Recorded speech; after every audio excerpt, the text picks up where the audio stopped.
देखिए, आज municipal commissioner Astik Kumar Pandey ji के साथ मैंने मुलाकात की।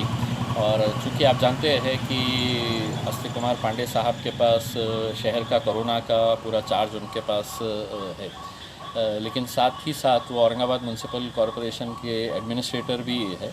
और ऐसे हालात के अंदर कोरोना का तो काम चल ही, लेकिन साथ ही साथ शहर के डेवलपमेंट वर्क्स जो पेंडिंग है उस ताल्लुक़ से चर्चा करने के लिए मैं आज गया था।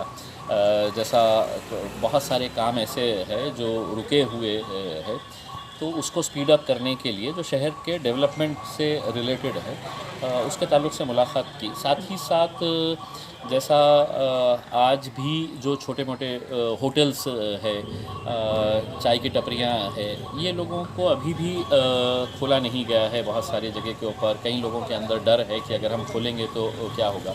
तो उस ताल्लुक़ से भी अब होटलों को भी सारे कंडीशंस के साथ जो भी आप डाल रहे हैं वो कंडीशंस के साथ है, तो आप खोलने की इजाज़त दें।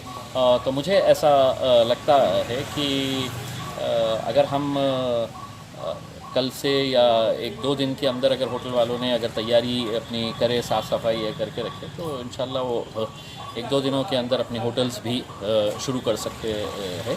कल चूँकि यहाँ पर पालक मंत्री है, उसका रिव्यू लेने वाले हैं, पवार साहब भी है, तो उसमें भी ये मांग रखेंगे कि जो बिज़नेसेस अभी बंद है वो बिज़नेसेस को भी फ़ौरन खोला जाए, आपके जो भी रेस्ट्रिक्शंस है। दूसरा ये है कि ईद के ताल्लुक़ से चूँकि स्टेट गवर्नमेंट ने एक ऑर्डर पास किया है और उसी ऑर्डर को कमिश्नर साहब ने फॉरवर्ड किए थे, तो उस बारे में भी मैंने उनके साथ चर्चा की है कि मैं सिर्फ ईद के ताल्लुक़ से नहीं बोल रहा हूँ कि जब ये त्यौहार आते हैं तो इकोनॉमी रिवाइव होती है, लोगों के छोटे मोटे कारोबार होते हैं, दो पैसा उन्हें मिलता है।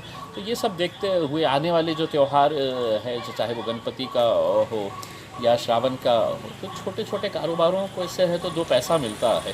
तो अब ये सब चीज़ें खुलनी चाहिए करके, और मुझे एक ये लगा है कि वो भी बहुत पॉजिटिव है इस बात के ऊपर कि नहीं, अब ये सब चीज़ें होना चाहिए। तो अब ये कल की मीटिंग के अंदर हमें यकीन है कि मतलब बाकी जितने भी कारोबार बंद है वो कारोबार को हम एक दो दिन के अंदर उसको खुलवाएंगे।